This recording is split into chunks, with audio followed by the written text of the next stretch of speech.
बिस्मिल्लाहिर्रहमानिर्रहीम जी, अस्सलाम वालेकुम। कैसे हैं स्टूडेंट्स आप लोग? उम्मीद करता हूँ खैरियत से होंगे। मैं हूँ आपका टीचर मोहम्मद यामीन और आप देख रहे हैं YH लर्निंग। अच्छा जी बच्चा, आज की सीरीज़ में आपको पता है कि नेशनल बुक फाउंडेशन की सीरीज़ जारी है और हम उसके न्यूमेरिकल कर रहे हैं फर्स्ट सीरीज़ में।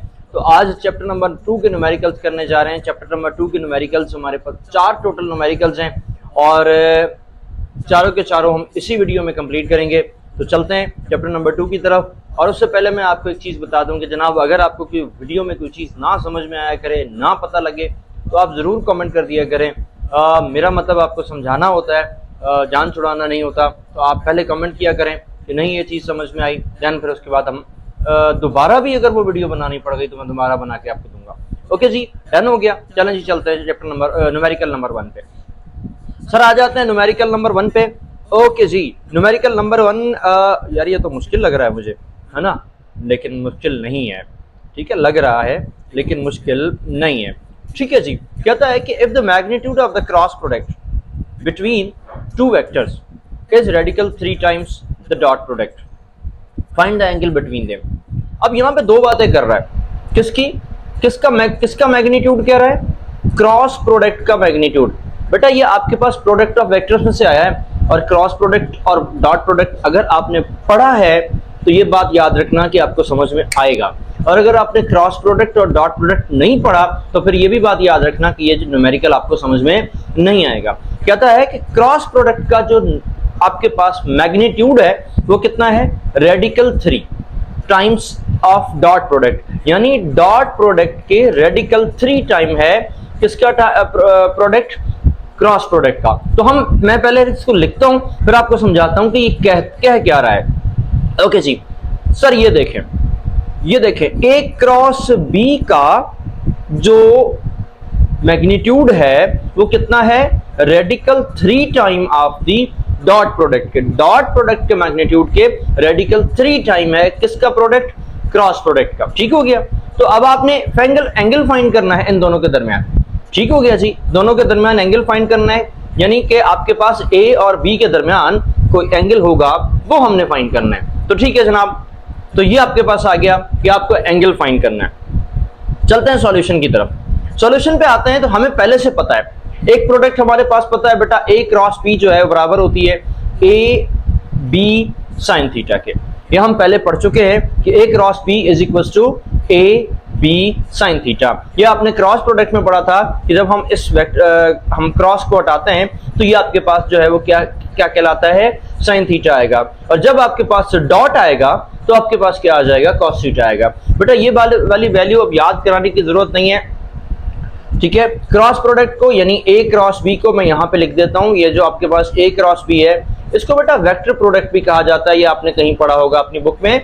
ठीक हो गया, इसे हम वेक्टर प्रोडक्ट भी कहते हैं। ओके, और ये जो ए डॉट बी है इसे हम स्केलर प्रोडक्ट भी कहते हैं।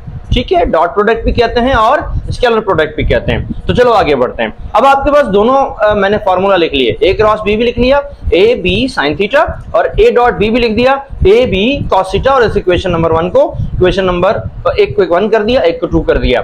आपकी मर्जी है, आप इसे ए बी कर लो, आपकी मर्जी है 1 2 कर लो, या पहले आप कॉस वाला लिख लो या बाद में आप साइन वाला लिख लो, इससे कोई फर्क नहीं पड़ता। आपको यह पता होना चाहिए कि एक्चुअल में आप कर क्या रहे हो, बाकी सारी बातें सही हैं। ठीक हो गया, आगे बढ़ते हैं। चलें जी आगे चलते हैं। कहता है कि अब हम पहले इक्वेशन 1 में इक्वेशन 2 की वैल्यू पुट कर देते हैं। कैसे? कुछ इस तरह। ये देखो, ये हमारे पास एक फॉर्मूला है, कौन सा? A cross B is equal to, ये हमारे पास पहले से फॉर्मूला है कि ए क्रॉस बी की वैल्यू हमें पता है, यानी put the value of equation number 1 in किसमें? इक्वेशन नंबर 2 में। तो बेटा ये देखो, ए क्रॉस बी की वैल्यू हमें यहां ऊपर देखो दे रखी है, ये रही। ठीक है, A cross B is equal to radical A dot B. बात क्लियर हो रही है? इसका मतलब ये है कि अब हमने इस वैल्यू को कहां पुट करना है? इक्वेशन नंबर 2 में। तो चलो जी आगे बढ़ते हैं। A B sine theta is equal to radical 3 time of the A B cos theta. ये मैंने क्या किया? ये मैंने ये किया कि मैंने आपके पास ये लिख दिया कि जनाब ए बी साइन थीटा, ये किसका मैग्नीट्यूड है? अब मैं यहां लिख देता हूं, ये मेरे पास है क्रॉस प्रोडक्ट का मैग्नीट्यूड। किसका? क्रॉस प्रोडक्ट का मैग्नीट्यूड, ठीक है, याद रखना। और ये मेरे पास इसी क्रॉस प्रोडक्ट का रिजल्ट है, वो किसके है, यहां पे देखो, magnitude of the cross product between two vectors is radical 3 time of the dot product. ये है रेडिकल 3 टाइम और ये है डॉट प्रोडक्ट, ये कहलाएगा आपके पास क्या बेटा, डॉट प्रोडक्ट,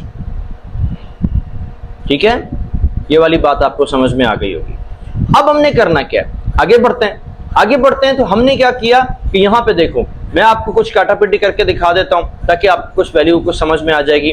तो बेटा जी ये आपके पास है magnitude of A, magnitude of A cancel हो जाएगा, मैग्नीट्यूड ऑफ बी कैंसिल हो जाएगा, बाकी बचेगा आपके पास साइन थीटा, ये आपने लिख दिया यहाँ पे साइन थीटा, ठीक है। ये आपके पास बच गया कॉस थीटा, तो आपने दूसरी तरफ लिख दिया कॉस थीटा, साथ में आपके पास बच गया रेडिकल 3 टाइम, तो ये आपके पास रेडिकल 3 आ गया।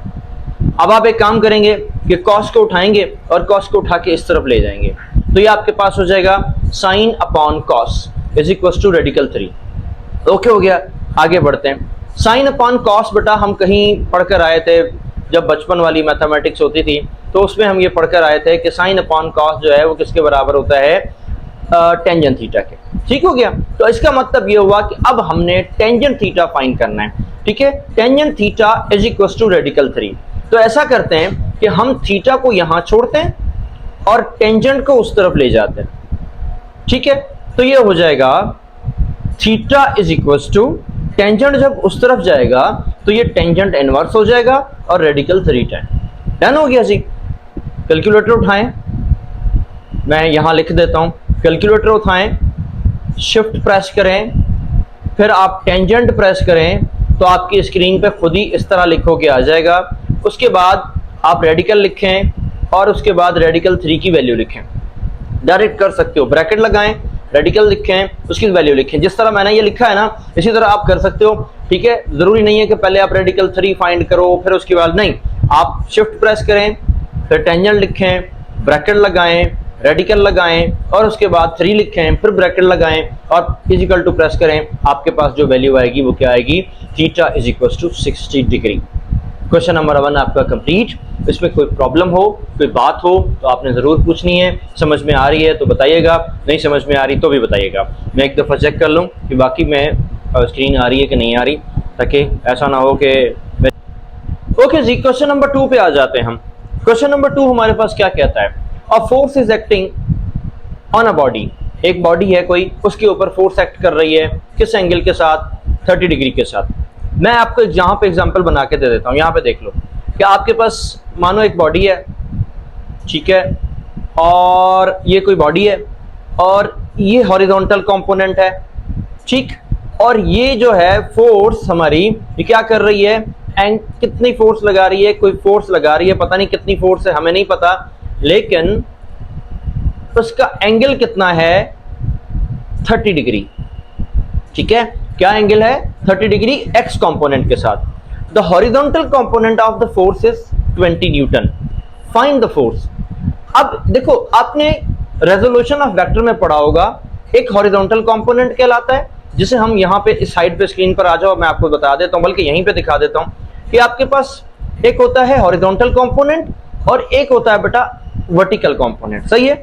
अब ये जैसे एक को fx के साथ लिख रहे हैं और एक को fy के साथ लिख रहे हैं। अब fx की वैल्यू हमारे पास कितनी दे रखी है, 20 न्यूटन।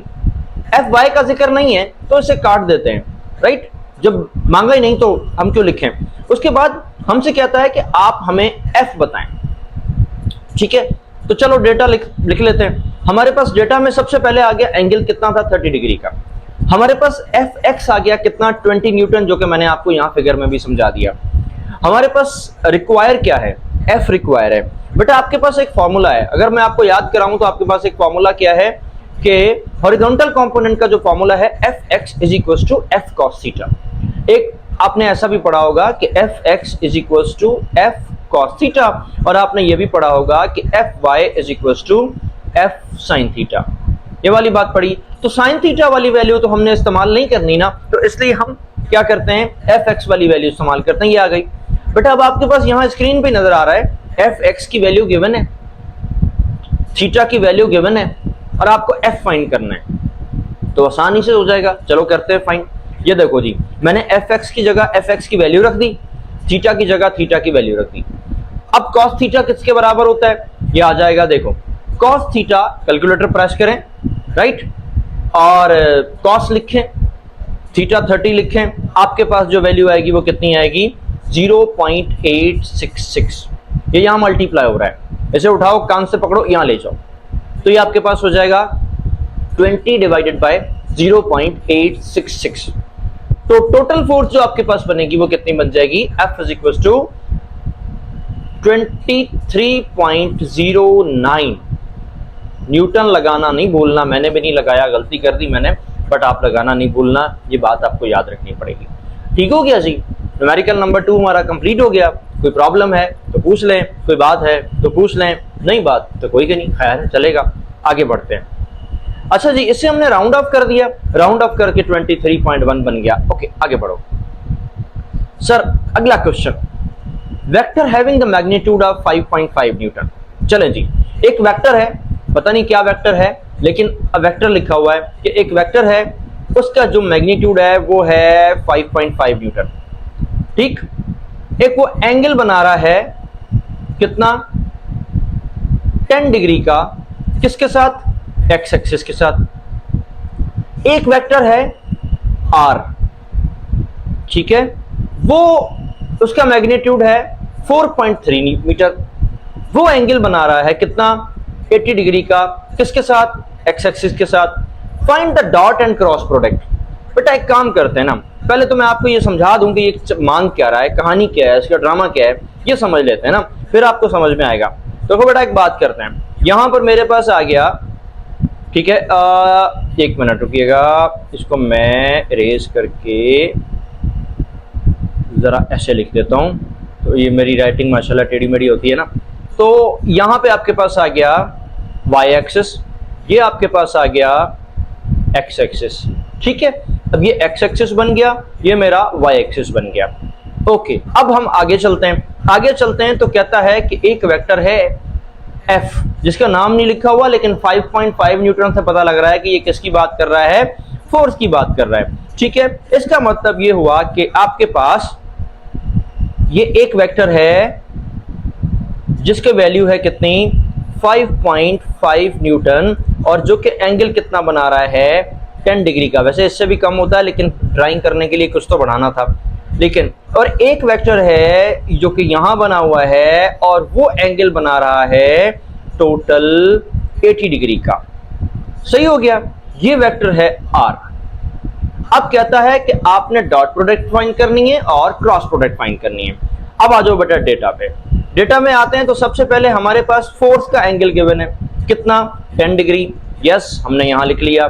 फिर हमारे पास R की वैल्यू गिवन है, कितनी, 4.3 मीटर, वो भी लिख ली।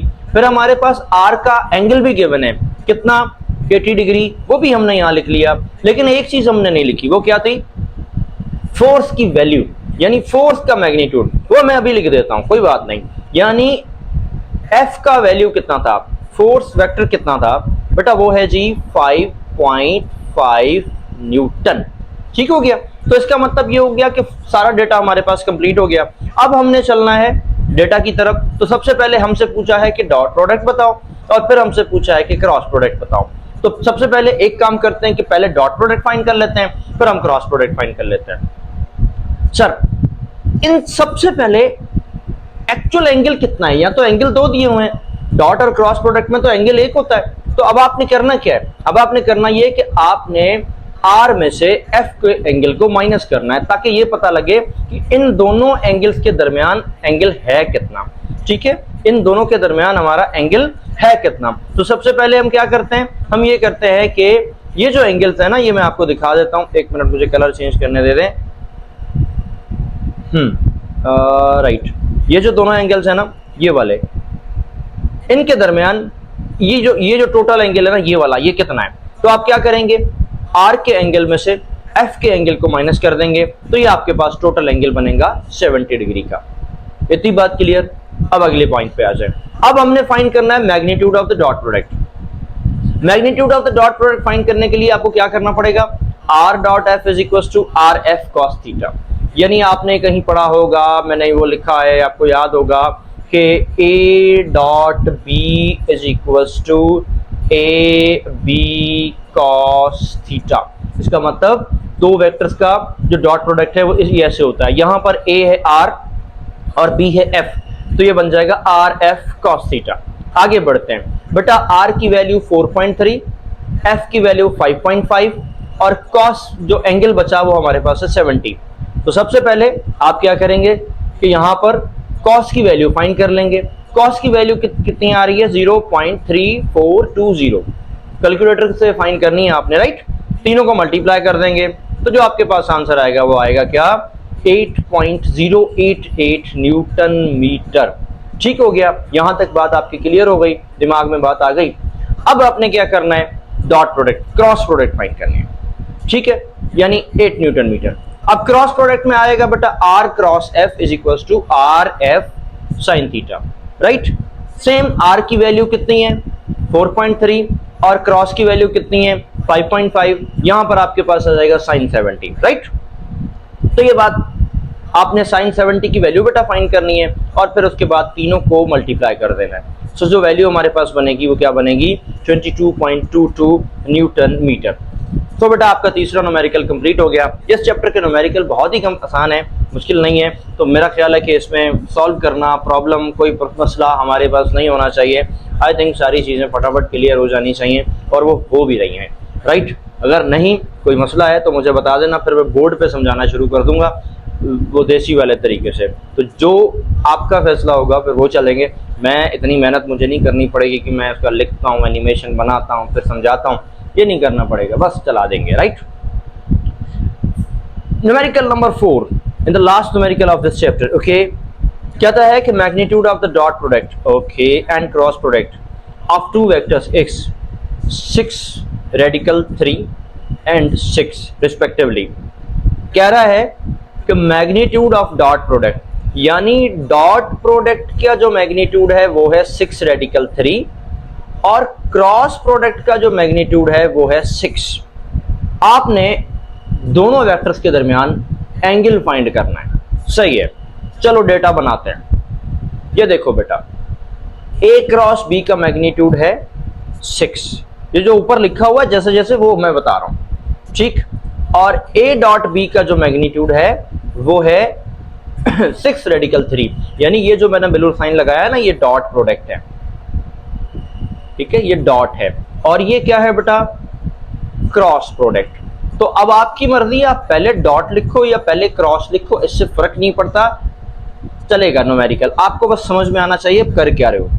आगे चलते हैं, राइट। एंगल बिटवीन देम हमने क्या करना है? फाइंड करना है। तो चलो चलते हैं, फाइंड करते हैं, सॉल्यूशन पे आते हैं। वी नो दैट, हमें ये बात पता है कि a क्रॉस b बराबर होता है ए बी साइन थीटा के। ये बात हमने क्रॉस प्रोडक्ट में पढ़ रखी है और इसमें भी जो चैप्टर न्यूमेरिकल हमने किए हैं ना 1 2 3, उसमें भी ये बात का जिक्र हो चुका है कि ये क्रॉस प्रोडक्ट का फॉर्मूला है, a क्रॉस b बराबर होता है ए बी साइन थीटा के। और बेटा a क्रॉस b की जो वैल्यू गिवन है वो कितनी है? 6 है। तो हमने इसकी वैल्यू रखी, वैल्यू रखने के बाद इस इक्वेशन को यहाँ स्टॉप कर दिया और इस इक्वेशन को स्टॉप करने के बाद यहाँ छोड़ दिया और इसे 1 बोल दिया। मैं यहाँ इसे ब्लॉक कर देता हूँ, ठीक है। अब हम डॉट प्रोडक्ट का फॉर्मूला उठाएंगे। डॉट प्रोडक्ट का फॉर्मूला होता है ये a dot b is equal to A B cos theta, ठीक है। अब ए बी कॉस थीटा हम लगाते हैं तो a डॉट b की वैल्यू लिख रखी, इसकी वैल्यू गिवन है, कहाँ है? ये देखो 6 रेडिकल 3। तो आप इसकी जगह क्या करोगे? इसकी वैल्यू पुट कर दो, तो ये आपके पास उसकी जगह वैल्यू आ गई। क्या आ गया? a radical b is equal to a dot b की जगह 6 radical 3, a same b same cos theta same. इस इक्वेशन को इक्वेशन नंबर 2 करो और इसे भी ब्लॉक कर दो, ठीक। 2 इक्वेशंस बन गई। अब आपने करना क्या है? इस तरह से इक्वेशंस को सॉल्व करना है ताकि हम किसी रिजल्ट पे पहुंचे।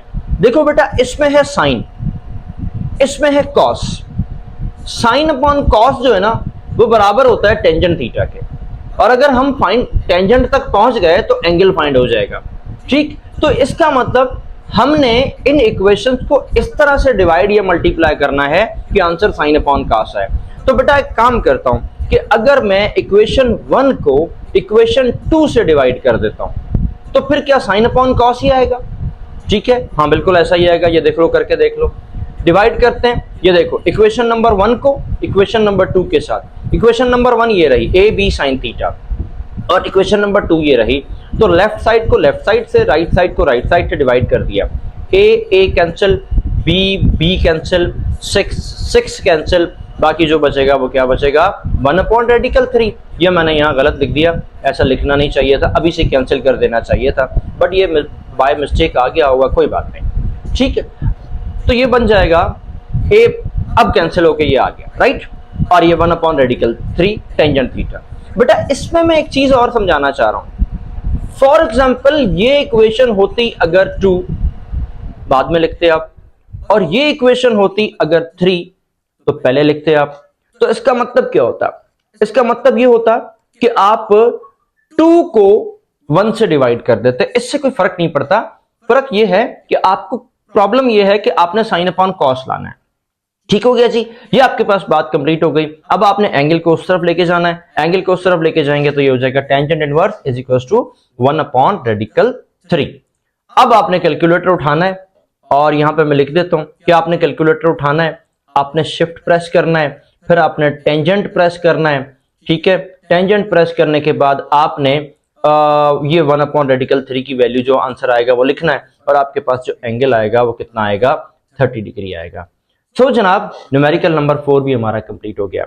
आई थिंक से कि आपको सारी चीज़ें क्लियर हुई होंगी, समझ आई होंगी, अच्छी तरह समझ में आई होंगी, और मैं ये भी उम्मीद करता हूं कि आपको अगर नहीं समझ में आया तो आप ज़रूर कमेंट कीजिएगा। दुआ में याद रखिएगा। अल्लाह हाफ़िज़ नासिर।